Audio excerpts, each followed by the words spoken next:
కల్కితో కబుర్లు సరదాగా కాసేపు. Like, share and subscribe. Venkateswara స్వామికి బీబీ నాంచారి అంటే ఒక ముస్లిం అమ్మాయికి సంబంధం ఏమిటి?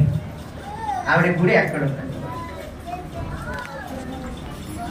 ఎక్కడుంది బీబీ నాంచారి?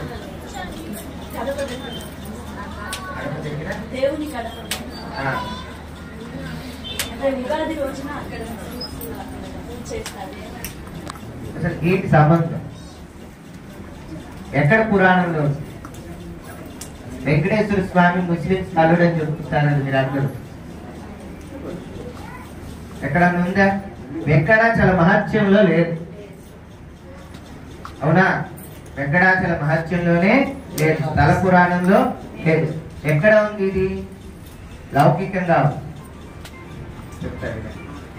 మనకి ఢిల్లీ ఉంది కదా, అట్లా ఒక సుల్తాన్ రాజు పరిపాలన చేస్తున్నాడు.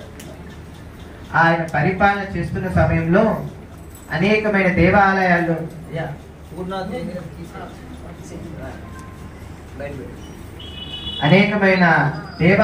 ఉన్న విగ్రహాలన్నింటిని తీసుకెళ్లిపోయి డంప్ చేసేసేవారు. ఒక చోట స్టోర్ రూమ్ లో పెట్టేవారు.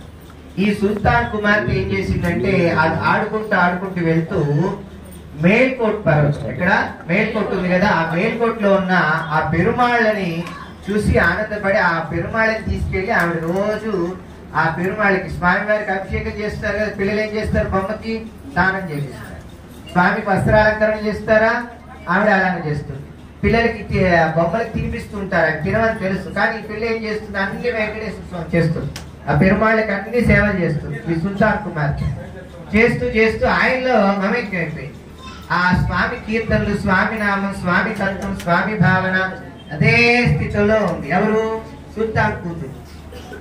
చేస్తుండగా ఒకరోజు భగవత్ రామాలు గారు ఇలా పర్యటన చేస్తూ ఆ సుల్తాన్ ప్రాంతానికి వచ్చారు. ఆయన దగ్గర ఈ విగ్రహం ఉంది అని తెలిసింది.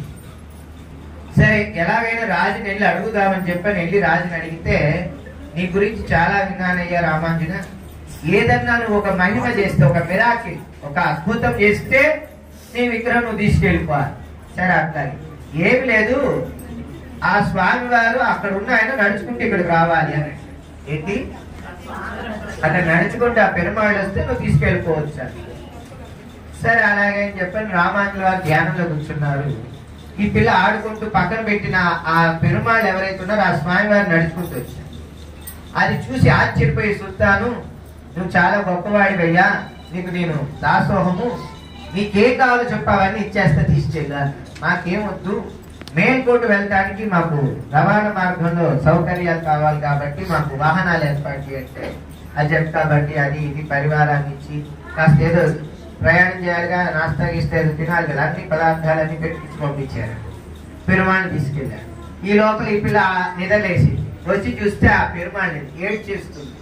పిల్లలు నాకు ఆ బొమ్మ కావాల్సిన గొడవ చేస్తారు కదా, నాకు తెలియదు ఎంతసేపటికి ఏంటంటే ఆయన స్వామి వారని తెలియదు, ఆయన్నే ఆరాధన చేసి తెలియకుండా ఈ సుల్తాన్ కూతురు చేసి ఏడ్చిన, ఎన్ని చెప్పినా ఇన్నునే నువ్వు తీసుకున్నా, నాకు ఏదొద్దు, నాకు ఆ స్వామే కావాలి, ఆ పెరుమాళ్ళే కావాలని. సరే, ఏం చేయాలి అర్థం కాక రామాను వారిని చెప్పి పంపించారు. పిల్ల నేను కూడా వస్తాను వెనకాలే. ఈ మేల్కోట వెళ్ళిపోయేసరికి రామాను వారు గర్భాలయంలో ప్రతిష్టాపన చేశారు. ఆ పెరుమాళి చూసి దుఃఖించి తన శరీరాన్ని అక్కడ వదిలేసి స్వామిని అయిపోయింది.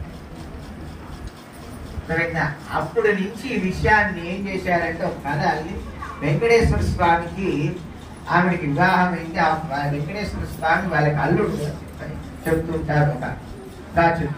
అసలుకి రామాయణ వారి చరిత్రలో చూసుకుంటే, మేల్కోట్లో చూసుకుంటే, ఆ చరిత్రలో మనకు కనిపించేది ఏమిటంటే, ఈ బీబీ నాంచారి ముస్లిం ఆవిడికి మహావిష్ణువుకి సంబంధం ఏమిటంటే, అంటే ఆవిడ స్వామి యొక్క పరమ భక్తురాలు.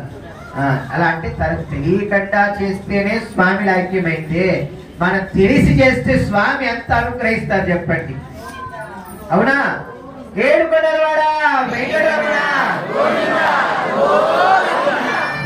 స్వామి మనకి అవకాశం ఇచ్చారు. రోజు ఏ ఒక పనులు ఉంటాయి. అవునా?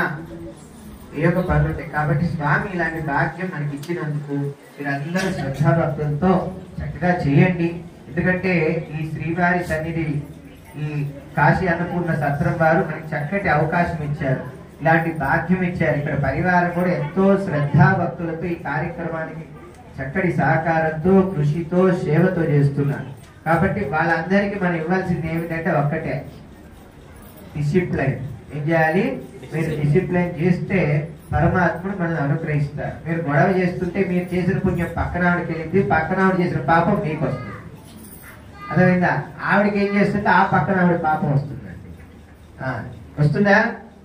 ఎలా వస్తుంది అంటే, మరి కరోనా వచ్చిందా? మొన్న వచ్చిందా? కనిపించిందా? కనిపిలా. అది ఎలా నమ్మావో ఇది కూడా అలానే నమ్మాలి. నమ్మారా లేదా? ఇది కూడా అంతే. ఒక ఆయన వచ్చి భగవంతుడిని జీవించండి అన్నారు, నువ్వు కరోనాని జీవించాడు, వెళ్ళిపోయాడు.